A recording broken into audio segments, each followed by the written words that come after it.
Bonjour à toutes, bonjour à tous. La saga des Templiers, c'est l'épisode 2.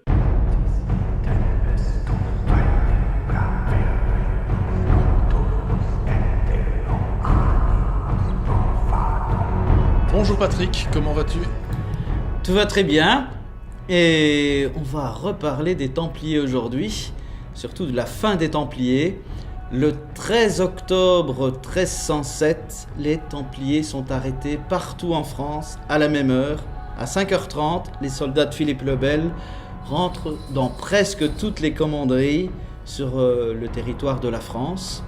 Petite anecdote, ici dans la région de Tournai, on a une commanderie qui se trouve à Saint-Léger. Et là-bas, les soldats ne sont pas rentrés à 5h30 parce qu'ils avaient très peur, parce qu'ils avaient vu beaucoup de fers à cheval dans la boue rentrer dans la commanderie. En fait, ils croyaient qu'il y avait une masse importante de chevaliers et templiers qui étaient là. Mais en fait, les chevaliers avaient été prévenus avant et étaient sortis avec les fers à cheval montés à l'envers. Donc on avait un nombre double de chevaliers qui étaient soi-disant dans la commanderie. Pendant ce temps-là, ils étaient partis bien loin. Illusion qu'il y avait en fait plusieurs soldats présents alors qu'ils n'étaient déjà plus là. En tout cas, ils étaient très tactiques, les Templiers, hein, d'après ce que tu dis. Alors bon, est-ce qu'ils ont su arrêter comme ça ? Alors, on va revenir sur vendredi 13 d'abord, effectivement, hein, c'est parce que c'est un vendredi 13. Et d'ailleurs, je crois que c'est pour ça qu'on parle de ce fameux vendredi 13 qui porte malheur. Je pense que ça vient de cette arrestation. Certains donneront d'autres explications, mais pour moi, le vendredi 13, ça vient donc de ce jour-là, vendredi 13 octobre 1307, avec donc une connotation de malchance ou de chance, selon Philippe le Bel, puisqu'il devrait ramasser le pactole. On sait bien que Philippe le Bel, le roi de France, est demandeur de fonds. Il a déjà mis les Juifs dehors, il a mis les banquiers italiens dehors, et il ne lui reste plus que les Templiers qui sont apparemment très riches, puisqu'ils ont pas mal de territoires, de châteaux, de fermes, de granges, de divers endroits, de péages aussi sur des ponts. Enfin, les Templiers sont très bien, ils vivent à l'aise par rapport au roi de France qui a besoin d'argent pour ses armées, pour payer ses crédits aussi. Donc, le moyen, c'est de discréditer l'ordre, et un acte d'accusation est émis, quand même assez violent, puisque notamment on va les traiter de cracher sur la croix, de sodomie, et d'adorer des idoles, et plein d'autres choses, mais ça, on y reviendra dans quelques minutes, avec l'acte d'accusation qui est quand même assez épais. Mais dis-moi Patrick, Philippe le Bel donc fait arrêter les Templiers le vendredi 13, comme tu viens de nous le dire. Mais pour quelle raison ? Alors, la raison, en gros, au pape, il s'en va dire, au pape qui est Clément V, qui est un pape français, qui est le premier pape français depuis pas mal de temps, le premier pape à Avignon aussi. Et disons que le pape est quand même l'obligé de Philippe le Bel, puisque c'est quand même grâce à lui qu'il a été élu pape. Alors, Philippe le Bel envoie ceci à Clément V. Les Templiers ont abdiqué la religion du Christ pour adopter celle de Mahomet. Ils ont fait alliance avec les Sarrasins et trahissent les princes chrétiens, comme ils ont déjà trahi Saint Louis, le père de Philippe le Bel. Ils adorent une idole couverte d'une peau d'homme qui a dans les orbites des escarboucles luisantes. Ils commettent entre eux des actes contre nature. Ils renient Jésus-Christ et foulent la croix aux pieds. Ils brûlent leurs morts et mêlent leurs cendres à leur vin et à leur nourriture pour garder fermement leur croyance de leur idolâtrie. Quand ils ont des enfants de leur commerce avec des filles, ils les rôtissent au feu après avoir ôté la graisse, et c'est avec cette graisse qu'ils oignent leurs idoles. Donc c'est quand même assez violent, faut pas oublier, on est en plein Moyen-Âge, l'Église est maître de tout, si on est à l'écart de l'Église, on est un hérétique, on est un infidèle, et bon, il vaut mieux partir ailleurs. Mais bon, les Templiers, c'est un ordre qui dépend directement du pape.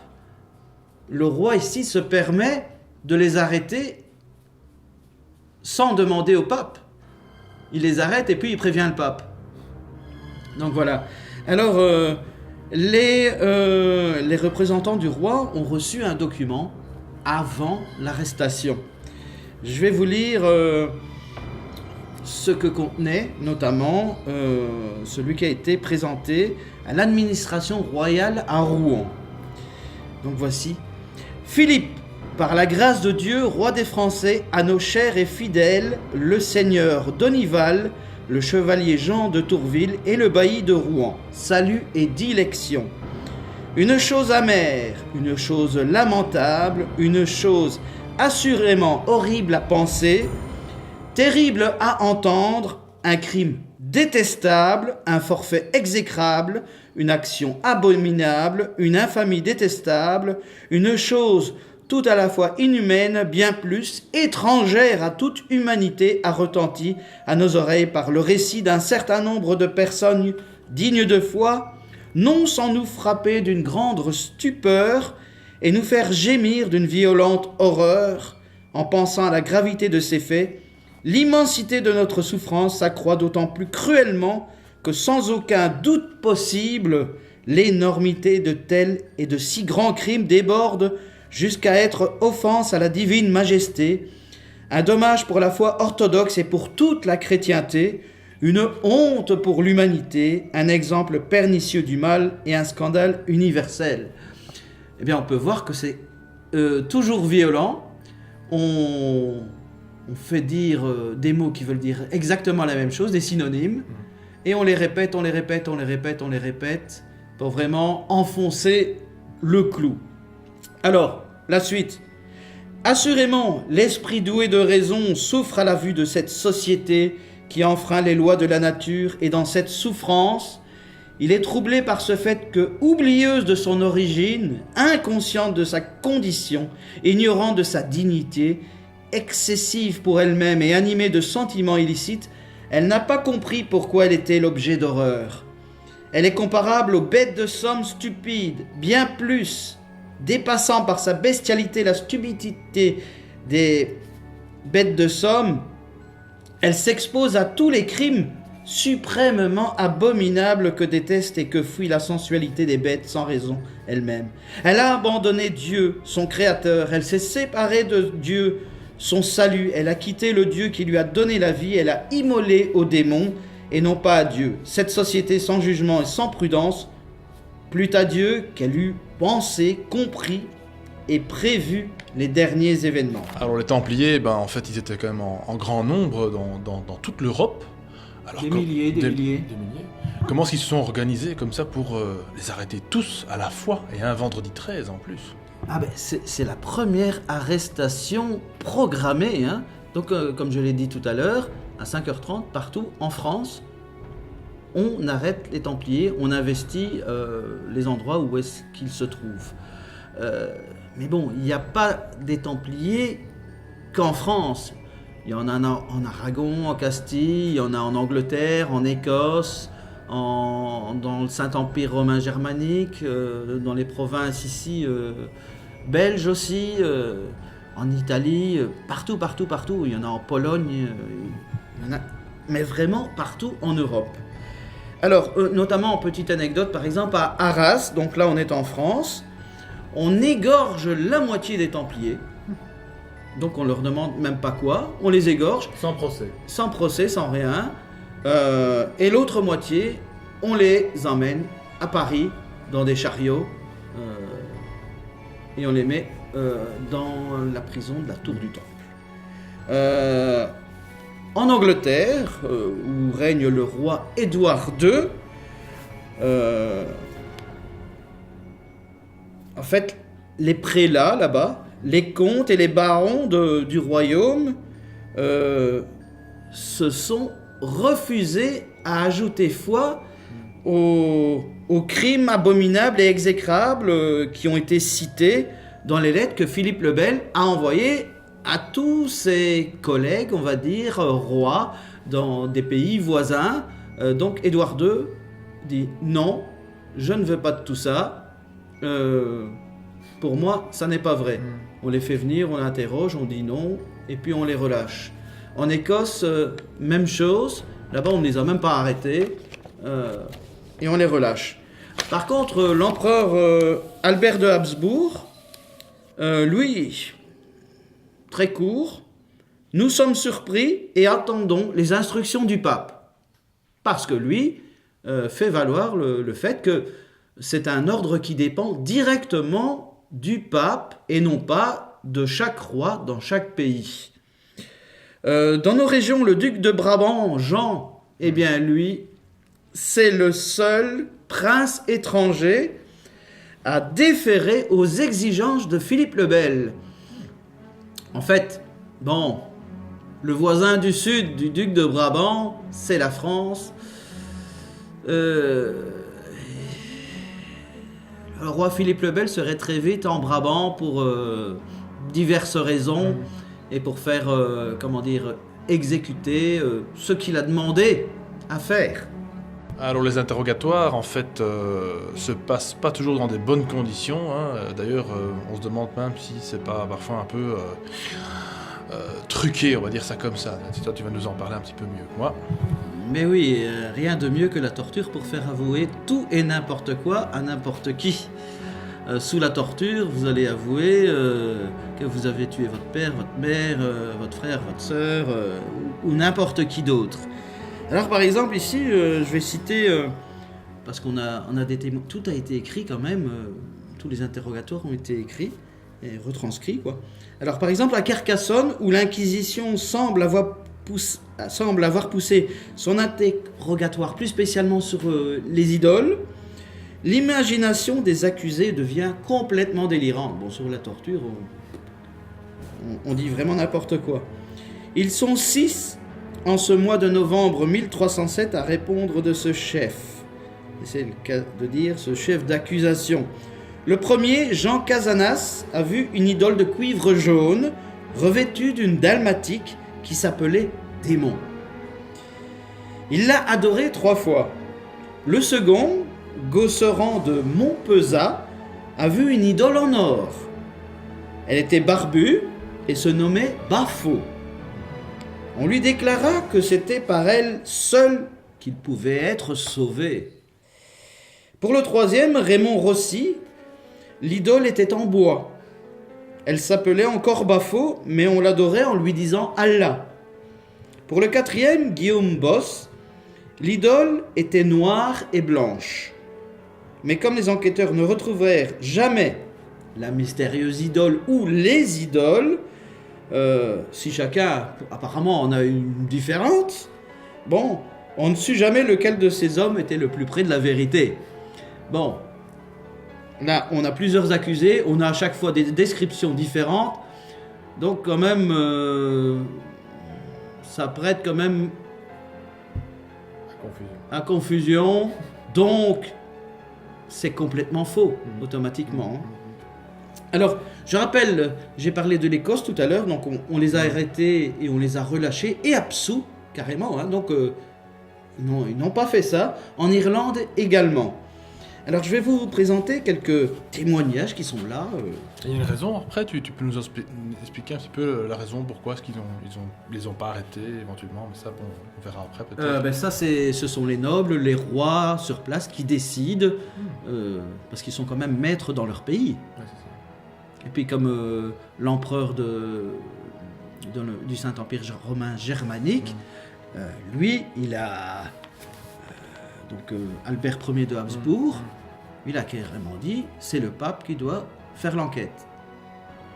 Pas le roi de France. Il n'a aucun droit là-dessus. Alors, dans ce qu'on leur reproche, dans l'accusation, je soulèverai par exemple, bien qu'ils déclarassent que l'ordre avait été institué et approuvé par le Saint-Siège, il faisait pourtant au moment de la réception des frères, donc quand on rentre dans l'ordre, et parfois après, des choses suivantes. Je ne vais pas toutes les citer. Chaque frère, soit avant la réception, soit après, soit quand il le pouvait, sous l'impulsion et sous le commandement de celui qui le recevait dans l'ordre, il reniait le Christ, soit crucifié, soit Jésus, soit la Vierge Marie, les saints et les saintes de Dieu. On citera encore, on leur prescrivait de cracher sur la croix, on leur faisait fouler la croix au sol, ils répandaient ou faisaient répandre de l'urine sur la croix, ce qui avait lieu parfois même le vendredi saint. Allez, comment penser que des gens qui étaient si pieux, qui défendaient la chrétienté, qui défendaient les pèlerins sur les chemins vers les lieux de pèlerinage, et notamment Jérusalem, faisaient ça? C'est impensable. Donc c'est vraiment monté de toutes pièces. Alors on a encore par exemple à citer, lors de la réception des frères, ou un peu après, recevant et reçu s'embrassaient quelquefois sur la bouche, le nombril, le ventre nu, l'anus ou l'épine dorsale. Bon, là aussi, on cite même aussi parfois sur les parties sexuelles. On disait aux frères reçus qu'ils pouvaient avoir des rapports impurs les uns avec les autres, donc la sodomie, l'homosexualité, quoi, puisqu'ils devaient rester entre hommes.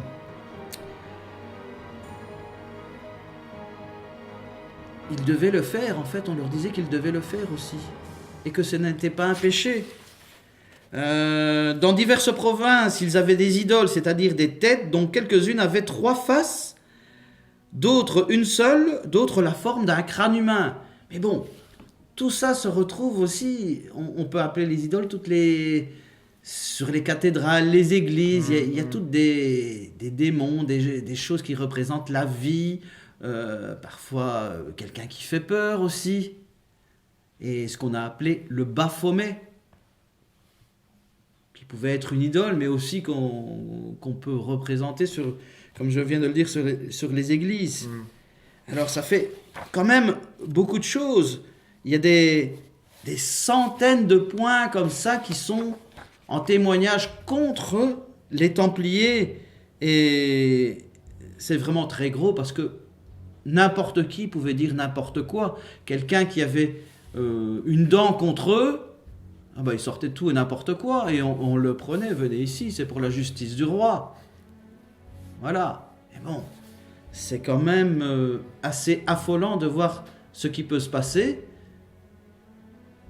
Et pour ainsi dire, on ne les laisse pas se défendre. C'est ça. C'est un procès finalement qui va dans un sens, c'est pas et pas.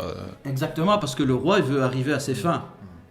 Alors donc, il prend possession de tout ce qu'il y a dans les commanderies, des commanderies, donc des bâtiments, des fermes, parce que ça lui fait un fameux avantage. Mais le pape Clément V se rebiffe quand même un petit peu et lui dit, bon, Philippe, les Templiers, l'ordre du Temple dépend de moi, c'est moi qui dois m'occuper de ça. Donc, un petit peu poussé, le roi remet le procès, quoi, au pape. Et donc le pape enquête. Mais bon, on s'aperçoit vite aussi qu'il y a des problèmes, puisqu'on les a torturés. Mais il ne faut pas oublier aussi que les représentants du pape en France sont français. Donc, sont sujets du roi de France aussi. Conflit. Et bon, au pape, ils avouent parfois qu'ils ont avoué sous la torture, donc ils n'ont rien avoué du tout en fait. Le problème là-dedans, c'est qu'ils deviennent relapses. Donc, ils ont avoué sur leur foi, sur la Bible. Et quand c'est comme ça, c'est retour casse départ, retour à la justice du roi, qui peut en faire ce qu'il veut. Certains ont été égorgés directement. d'autres torturés directement sans questionnaire. D'autres aussi ont été carrément directement brûlés sur des bûchers, puisque au vu de l'acte d'arrestation, voilà ce qui arrive. Et puis on a, en 1314, à Paris, la chose très symbolique, on brûle le maître du temple. En fin de compte, qu'est-ce que Philippe le Bel a gagné dans cette arrestation? Tout d'abord, il n'a pas tout gagné, parce que bon, les bâtiments, il ne les a pas, parce que le pape décrète que tout l'immobilier de l'ordre du temple revient à l'ordre des hospitaliers. Donc les bâtiments, c'est fini, Philippe le Bel ne les a pas. Pendant ce temps-là, il les a vidés quand même. Donc les meubles et tout ce qu'il y a trouvé. Mais en fait, il n'a pas trouvé tout ce qu'il croyait devoir trouver. On en reparlera dans un autre épisode où on pourra parler du trésor des Templiers. Alors, Philippe le Bel, naturellement, il veut s'y retrouver quand même. Il a fait travailler ses soldats et tout. Et donc, il estime que le temple lui doit une certaine somme qui est énorme et que comme les hospitaliers héritent des biens immobiliers, eh bien ce sont eux qui doivent l'argent maintenant. Et donc les hospitaliers ont une dette envers Philippe le Bel, qui est assez costaud, hein, quand même. C'est pas rien du tout. Donc 200 000 livres tournois, donc à l'époque c'est une vraie montagne, hein. Et cette transaction est signée le 21 mars 1313. Et ce qu'il faut aussi dire, je ne l'ai pas encore cité, l'ordre du Temple est aboli en 1312. Voilà, donc en fait, le trésor royal a eu des frais. Et il faut les payer. Voilà. Ce qu'on peut dire aussi dans la chronologie, il s'est passé du 16 octobre 1311 au 18 mars 1314. Donc tout d'abord, il y a eu le concile de Vienne, mais les actes ont disparu. Allez savoir pourquoi. L'abolition de l'ordre en 1312, ça je vous l'ai dit. En avril 1309 jusqu'en mai 1311, il y a la commission papale qui a travaillé, donc je vous ai parlé tout à l'heure, les hommes du pape qui réinterrogent les Templiers. Et alors, le pape aussi, sauf dans la péninsule ibérique, donc Portugal, Castille, Aragon, tout ça, là, il laisse les biens du temple, au roi, qui en fait, là-bas, en font autre chose. Il renomme l'ordre du temple avec d'autres noms.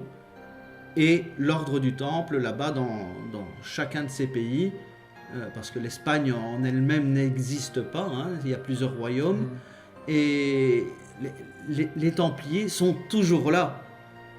D'ailleurs, vous retrouverez beaucoup plus tard, une centaine d'années plus tard, même un petit peu plus, les croix des Templiers sur les caravelles de Christophe Colomb. Voilà. Dans les dates aussi qu'on peut citer, on parlera de Nogaret, qui était l'âme damnée de Philippe le Bel. C'était lui qui arrangeait tout, c'est lui qui a comploté, qui a fait l'attentat d'Agnani contre le pape précédent, contre Boniface VIII. Nogaret, lui, décède en 1313 d'une mort subite. On ne sait pas pourquoi. Et alors, la tradition dit que sur le bûcher, Jacques de Molay, donc le 18 mars 1314, a lancé une malédiction sur le roi Philippe, le pape et tous ceux qui ont travaillé contre le temple, mais aussi les générations à venir qui sont maudites. Et donc, on a aussi toute l'histoire qu'on appelle les rois maudits, qui vont, donc les descendants de Philippe le Bel, qui vont mourir quand même assez vite. Ils vont régner très peu de temps chacun, et ça interpelle beaucoup. Et on dit que la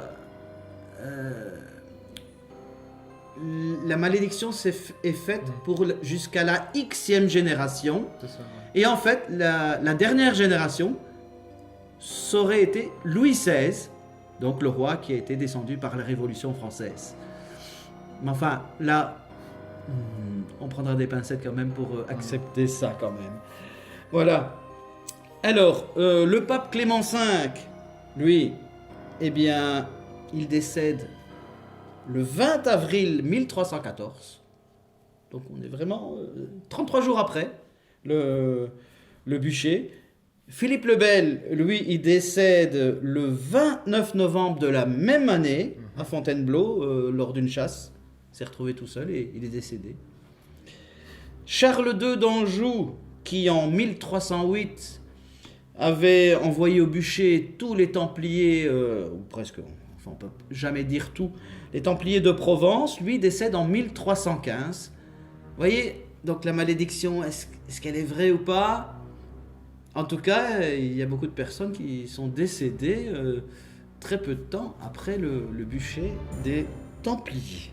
Là, tu vas nous présenter, Patrick, alors 3 livres qui te sont chers parce qu'en fait, il y a les informations donc, concernant donc, cette fameuse arrestation et donc de nombreux détails. Oui, alors tout d'abord, je conseillerais aux gens de s'intéresser à Philippe le Bel pour savoir qui était ce roi. Alors, un livre de Dominique Poirel, Philippe le Bel, aux éditions, ici c'est le grand livre du mois, donc vous savez certainement retrouver ça dans d'autres éditions. Très intéressant, ça raconte toute sa vie et ça montre vraiment quel homme il était, et dans tous les sens du terme, dans les bons comme dans les mauvais. Sur les papes, on a un superbe livre sur les papes d'Avignon. Je vous rappelle, le Clément V était le premier pape à Avignon. Les papes d'Avignon qui seront tous français. Et puis la papauté va retourner sur Rome. Alors, sur les pas des papes d'Avignon, un texte de Sophie Casani-Brouquet, photographie d'Emmanuel Pin, aux éditions Ouest France. Très intéressant, avec de très belles photos des endroits d'où venaient les papes, mais aussi d'Avignon naturellement. Et puis, un livre à conseiller à lire, mais quand vous prenez des livres d'histoire, toujours laissez une marge à la vérité, parce que chaque auteur peut rajouter des choses ou rajouter des choses qu'il a apprises d'autres qui ne sont peut-être pas nécessairement. Enfin, celui-ci, j'ai quand même bien confiance. Yvan Gobry, Le procès des Templiers, Vérité et légende chez Perrin. Vraiment très intéressant. Il y a le procès royal, le procès papal, l'acte d'accusation et ce qui s'est passé dans les autres pays aussi. Des anecdotes. Vraiment très intéressant ce livre. Voilà. Bon, maintenant, le prochain épisode, les Templiers, ça n'est pas fini, puisqu'il faut encore parler du trésor des Templiers. Qu'est-il devenu? Où est-il allé? De quelle façon? Quoi? Prochain épisode, à bientôt. Effectivement, ça fera le prochain épisode de cette saga donc des Templiers. À bientôt, ciao ciao.